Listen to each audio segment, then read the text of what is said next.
Alright, anyway, start the video over.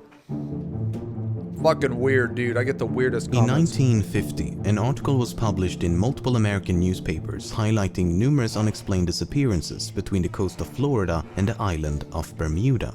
The article details 5 separate incidents over the previous half-decade in which 1 boat, 9 planes, and some 135 civilians and crewmen vanished without a trace. It was the first time this particular region of the ocean was suspected of being abnormally prone to nautical vanishments. But as the author failed to provide a cause for this alleged abnormality, a provocative mystery was born. In 1952, a magazine specializing in the paranormal outlined the region of interest as a triangle between the US state of Florida as well as the 2 islands of Puerto Rico and Bermuda. If this triangular shape seems almost arbitrarily selected, it's because it was. The author makes no attempt to justify their selection of this shape. Once this idea of an enigmatic triangle had been thrust upon the world, its eventual name was inevitable. Spooky a 1964 triangle. issue of the American pulp fiction magazine Argosy featured a cover with the caption, "Lost in the Bermuda Triangle." The article inside covers many of the same vanishments as the previous 2, but with a severely embellished narrative, complete with fictitious quotes and alarming suppositions. Which is exactly what you'd expect from a magazine predominantly about fiction. Few would suppose a magazine with a sensational cover like this to supply them with a scientifically sound and comprehensively researched analysis. Dude, that looks like a metal album cover. That looks like a really bad metal album cover, dude. Man, people will believe anything. And why would you? Argosy was targeting a very specific crowd. Those who seek to be entertained by mysteries, not those who seek to understand them. The Bermuda Triangle is, and has always been, a mystery for mystery's sake. The very definition of a legend.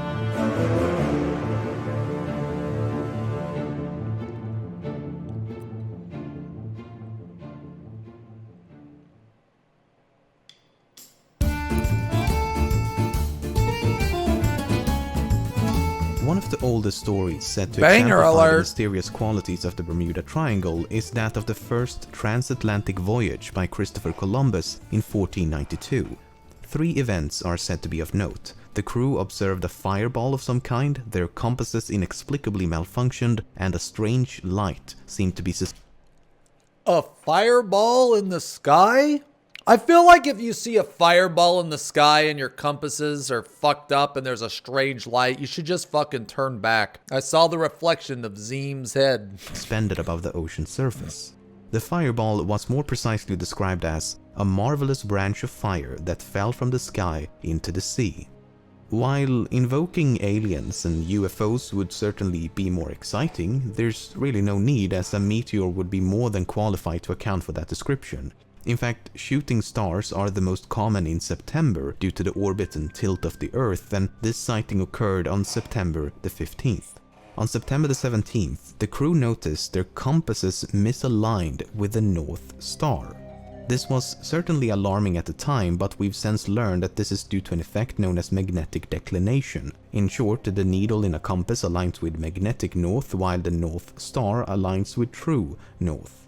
More importantly, however, neither of these 2 events occurred anywhere near the Bermuda Triangle, but in the middle of the North Atlantic, a fact that many seem to conveniently disregard. However, the strange light was indeed sighted within the confines of the triangle. Columbus described the light as a small wax candle that rose and lifted up, but he also believed it to be an indication of land and never described it as inexplicable. In fact, mere hours after observing the light, a crewman first caught sight of the American continent, supporting Columbus's Why is he standing like that? This guy clearly thinks he's better than other people. This is a G pose right here. This is a fucking G pose.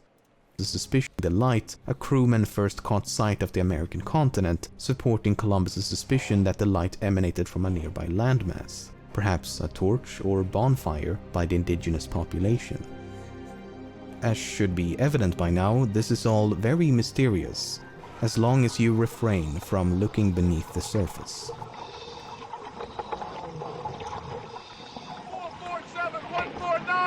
tell me something. What the hell is happening here? It's flight number 19! 19 what? It's that training mission from the Naval Air Station at Fort Lauderdale! Who flies crates like these anymore? No one! These planes were reported missing in 1945.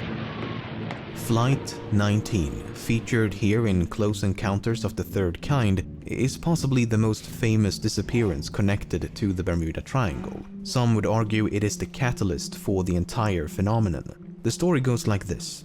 On the 5th of December 1945, a squadron of 5 planes departed Dude, what is up with all these planes just disappearing? to the Naval Air Station in Fort Lauderdale, Florida. It was a routine navigation exercise that should not have posed a problem for these 14 experienced pilots and crewmen. Some 2 hours into the exercise, the squadron was supposed to be heading back when the pilot of the leading plane reported that he'd become disoriented as both his compasses were malfunctioning. Multiple stations maintained sporadic contact with Flight 19, attempting to determine their current location with little to no success. Communications between the 5 planes were also intercepted, and they could be heard arguing over directions and bearings. As the minutes passed, the signal between the towers and Flight 19 gradually weakened, and it became increasingly difficult to maintain a stable line of communication. Roughly 4 hours after takeoff, Navy personnel was able to approximate the flight's current location at some 200 kilometers north of their intended flight path. A flying boat with designation ST-49 was consequently dispatched to this location, but after a routine transmission, it inexplicably disappeared. 5 hours after takeoff, consequent to their intended flight path. A flying boat with designation ST-49 was consequently dispatched to this location, but after a routine transmission, it inexplicably disappeared. 5 hours. So, wait, you got a bunch of planes flying, and they're like, oh shit, we're lost. Which I bet that's a terrifying sight. You see all these planes, none of them are fucking knowing where they need to go. One of them ends up super far away, and then you send the helper plane, and the helper plane gets lost. That's just cursed. That's like when you get stuck in a fucking ditch, and the tow truck comes to help you, but the tow truck gets stuck in a ditch. Hours after takeoff, a final transmission was intercepted. It was simply a failed attempt by one plane to contact another, and Flight 19 was never seen or heard from again. It sure sounds mysterious, but I suspect the devil is not in the ocean, but in the details. The 5 planes were piloted by 4 students and 1 flight instructor named Charles Taylor. Upon departure, one of the students assumed the role of flight leader, while Taylor merely acted as a supervisor. After turning north towards the island of Grand Bahama, Taylor... It all makes sense now. Because of the kids. Fuck them kids, dude. Never would have happened. The kids wouldn't have been in charge. believed the student to be guiding them in the wrong direction, so he assumed command of the flight.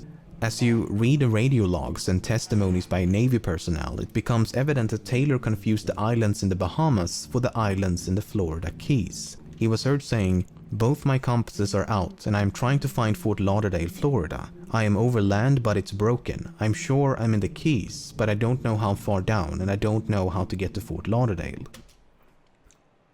Ding dong, pause time. Put yourself in this situation for a second. You're in a plane way high up in the fucking air. When I fly, everything looks the fucking same. Every landmass, every city, everything looks the fucking same. It's pretty much like if I go out in the woods. Everything looks the same. So when you're up there and you're like looking down, dude, how the fuck are you supposed to tell where you go? People can't even drive to the store without Google Maps. Like this guy's trying to find Fort Lauderdale. Did you see how far off he was? Why the fuck are you calling me out? Why you gotta call us out like that? I'm saying that if I was there, dude, every landmass looks the fucking same, man. I Google map everything. Well, almost everything. He confused his same landmass for this position. This may be hard to accept as Taylor was an experienced pilot, but then consider this.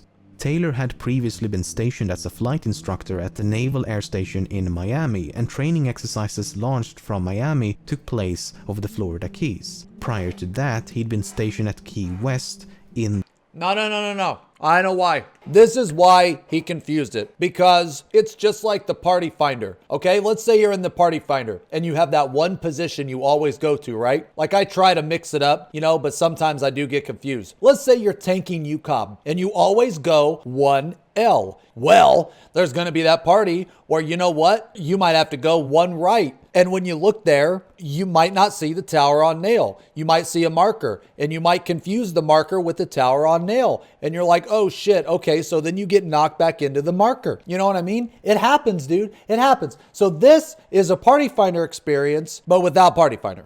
The Florida Keys. So it's entirely possible that Flight 19 was Taylor's first time flying this route over the Bahamas. Something that further supports this theory is that Taylor initially identified himself as MT-28, standing for Miami Torpedo Bomber 28. See that? MT-28 L1. He's normally MT-28, but he had to be like MT-37 the second time. See how he fucked that up? See, I understand. I completely understand. His correct ID was FT-28. Ooh, MT-28 sounds a lot like FT-28. I told you, because the party finder. Lauderdale. This growing confusion of what he knew from experience and what he saw outside his windows is likely why he came to distrust his instruments, as it's highly unlikely that both his compasses malfunctioned simultaneously. As Taylor thought he was in the Keys, he continued flying north in an attempt to reach land, but this had the opposite effect of taking them further out to sea. He was also disincentivized from turning west, as from Taylor's perspective, that would have taken them into the Gulf of Mexico. In reality, turning west would have saved their lives. Meanwhile, the weather was getting worse, the sun was setting, visibility was poor, and the sea grew increasingly violent. Oh, dude. Look at this. Look how scary this looks. Lives. Meanwhile, the weather was getting worse, the sun was setting, visibility was poor, and the sea... Look at that. Imagine if you were here and this is what you saw. Dude, that'd be terrifying. ...grew increasingly violent. The logs reveal how truly desperate the situation became. At one point, Taylor informed his students, flying close formation, and when one plane drops to 10 gallons of gas, all planes will land together, suggesting that even in the event of a crash, they would remain as a group. He later continued, I suggest we fly due east until we run out of gas. We have a better chance of being picked up close to shore. At this point, they're flying away from the coast, out towards the open ocean. Some of the last discernible messages reads, have to land on water unless landfall. We may have to ditch any minute. Then there's the flying boat ST-49. ST-49 was initially scheduled for a night navigation exercise when, upon getting a fix on the location of Flight 19, it was diverted into a search and rescue mission. After a routine departure transmission, it was never heard from again.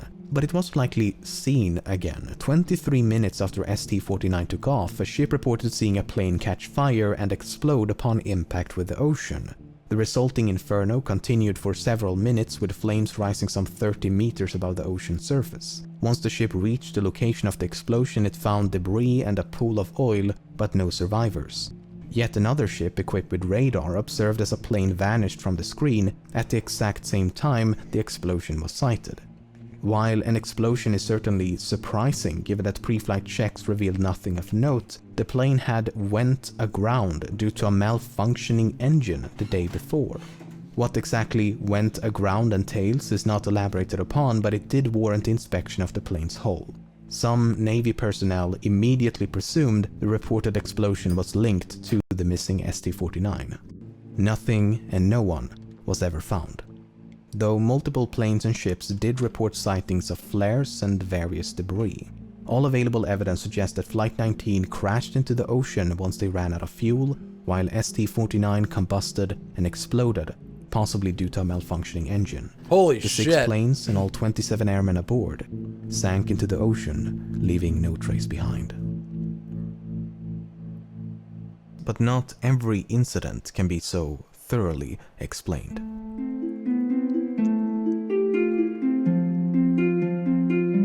On the 17th of January 1949, a plane known as the Star Ariel departed Bermuda for Kingston, Jamaica. An hour into the flight, the pilot made a routine transmission with no indication of alarm, but the plane was never seen or heard from again.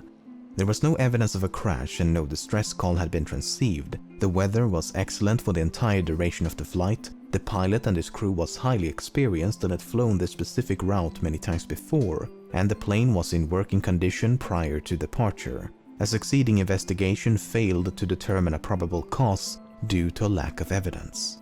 But what makes this even more mysterious is that a sister plane known as the Star Tiger had vanished under similar circumstances the year before. On January the 30th, 1948, the Star Tiger disappeared while approaching Bermuda from the east. The pilot and the rest of the crew were highly experienced, but the weather was not ideal with strong winds and heavy rain.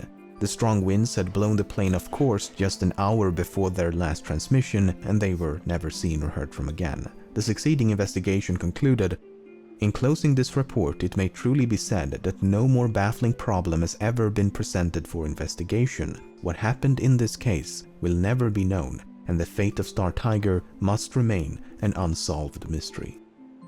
But even in information-deprived cases like these, natural explanations do exist. For example, the accident report of the Star Tiger revealed that the plane had been poorly maintained and known defects remained unrectified. Subsequent investigations also found that this particular type of airplane had a heater in the cabin that was prone to malfunction, and due to poor design, there was a chance of combustion and explosion. What the Two fuck? pilots experienced with this type of aircraft.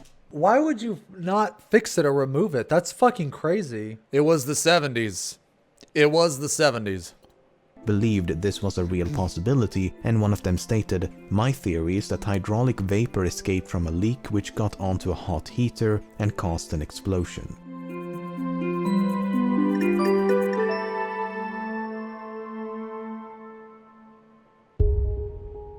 Perhaps one of the most mysterious incidents is that of the 5-masted sailing vessel Carol A. Deering. On January the 9th, 1921, the Deering departed the island of Barbados and set sail for Norfolk, Virginia. Less than 3 weeks later, the ship was sighted by a lightship near the coast of North Carolina, and the lightship's engineer took this photograph as she passed by. The person at the helm of the Deering hailed the lightship and used a megaphone to inform them that they had lost both their anchors. The ship then progressed up the coast towards Norfolk. How do you lose an anchor? I mean, I guess if you anchor and then it's like the chain is busted or something? It's the Bermuda Triangle, bro. That's ho. But she never arrived. 2 days after the sighting by the It's a lightship 70s keepers, thing, you the wouldn't get Deering it. was located by the Coast Guard. The ship had run aground in an area known as the Diamond Shoals and appeared to have been abandoned.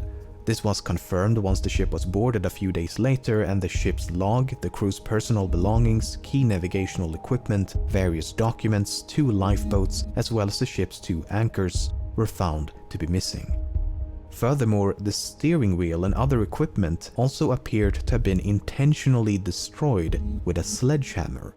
There was no sign of the 11 crewmen, and they have never been seen or heard from. Wait. Navigational boarded a few days later, and the ship's log, the crew's personal belongings, key navigational equipment, various documents, 2 lifeboats, as well as the ship's 2 anchors were found to be missing. Furthermore, the steering wheel and other equipment also appeared to have been intentionally destroyed with a sledgehammer. There was no sign of the 11 Holy shit. So they definitely escaped. Both the lifeboats, they said. crewmen, and they have never been seen or heard from since. A few months later, a man named Christopher Columbus Gray discovered a message in a bottle not far from the wreckage, and it reads as follows: "Deering captured by oil-burning ship, something like a chaser, taking off everything, handcuffing crew hiding all over ship, no chance of escape. Finder, please notify headquarters of Deering." The message was perceived to be genuine, and thus it was presumed that the crew of the Carol A. Deering had fallen victim to piracy. But then, a few months after that, handwriting experts proved that Gray himself had written the message and that the entire thing was a hoax. Oh But my Gray god, may dude, not he have got been caught. too far off, as there is evidence to suggest that a mutiny took place. The US State Department issued a statement at the time in which they wrote, "There is every suspicion of foul play." First of all, the person who hailed the lightship How are you gonna write the note yourself and then claim it? At least have somebody else fucking write it. Like, what the fuck? was not the captain. He was described by the lightship keeper as a red-headed man with a Scandinavian accent. So, me without a soul. While this description could not have been that of the captain, it was descriptive of the other crewmen, most of which were Danes, which of course only strengthens the possibility of mutiny. Secondly, later investigations found that the relationship between the captain and the crew was strenuous at best. Whoa. Prior to departing Yeah, there was a mutiny, dude. They got tired of his shit. They busted everything up, took the lifeboats and dipped. Barbados, both the captain and the first mate spoke ill of each other, and the captain was concerned that the crew might turn on him. The first mate had also requested a ship of his own, and when this request was denied, he boasted that he would get the captain before they reached their destination. The first mate was subsequently arrested because of this, but was later bailed out by the captain himself, who forgave him for what he'd said. What? That's a fucking twist? That's a twist of events? Okay. Alright, 70s, bro. 70s. My bad, bro. So, there's plenty of evidence to suspect a mutiny. Nevertheless, this cannot fully explain why the ship was subsequently abandoned or why the crew disappeared so completely. But it gets even stranger. Soon after the Deering had passed the lightship, yet another vessel appeared. It was a large steamship painted black, roughly sailing in the wake of the Deering. When the lightship hailed the vessel, not only was the hail ignored, but the crewmen unfurled a canvas to cover the ship's nameplate before speeding away. Some have speculated that this could have been the American steamship SS Hewitt that vanished around the same time, but unless further evidence can be unraveled, there is Wait, they covered the nameplate. no way to know. So perhaps Gray was unintentionally correct. Perhaps the mysterious vessel was indeed a pirate ship chasing down the Deering. Or perhaps the crew conspired to commit mutiny. In either case, numerous elements are at best difficult to explain.